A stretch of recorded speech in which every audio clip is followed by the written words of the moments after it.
This is the day that our ship comes in.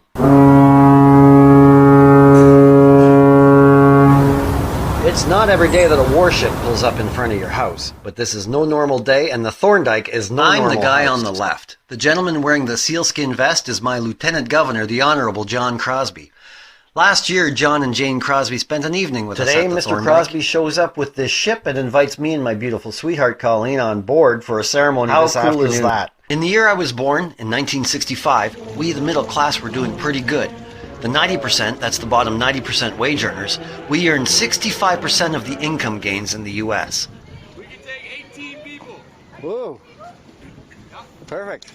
Where was I? Oh yeah. We had 65% in 65. We collectively had 2/3 of the pie.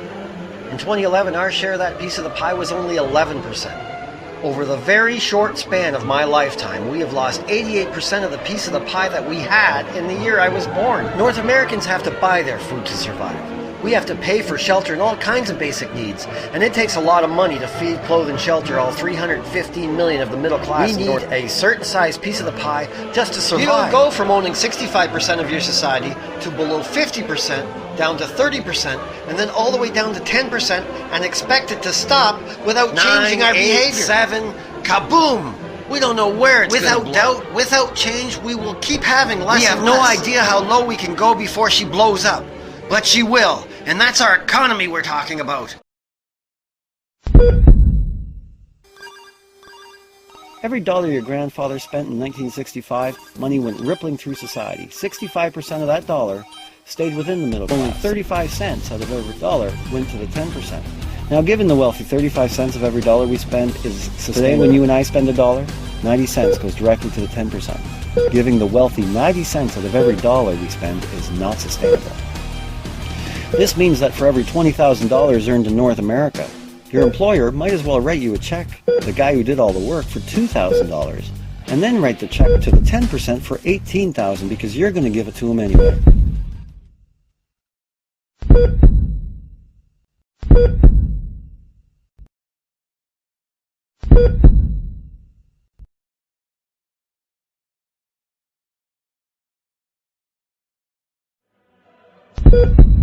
Today, 75% of the 90% have less than $1,000 in their bank accounts. Out of the 350 million middle-class North Americans, 240 million are living paycheck to paycheck, and many of them without the paycheck. Yet there is twice as much money in our society as there was in 1985.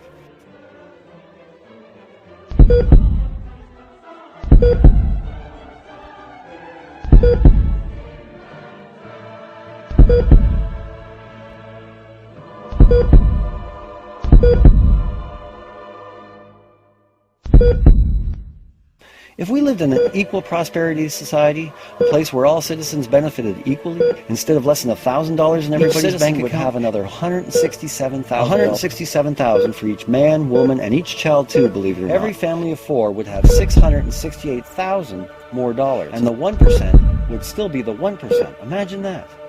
There are 2 pools of money within society, and the size of our piece of the pie can make you or it can break you. Then that $20 in your pocket or wallet right now belongs to the middle class money pool. And that $20 can go from person to person and remain in the middle class money pool until it is spent on a national or international brand. And as of that moment, you can be assured that some money will be sticking to the tycoon. That's why he's there. If 10% sticks to the tycoon, the 1% is now $2 richer, while our middle class money pool is $2 more. $2 is not a big deal, but consider last Christmas North Americans spent $480 billion on Christmas gifts.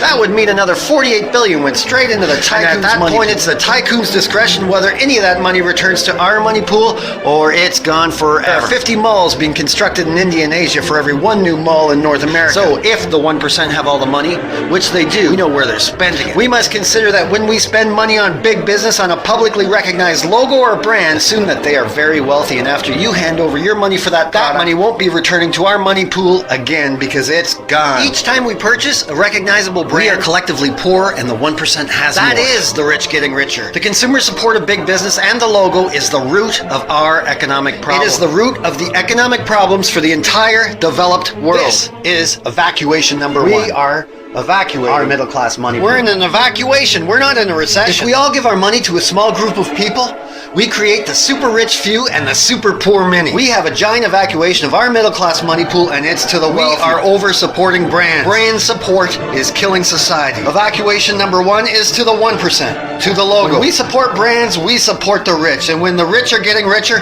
we get poor. We know it. Let's do something about it. It's entirely up to us. If we keep on buying what we're buying, where we're buying, we will stay on our present course. We will remain economically doomed.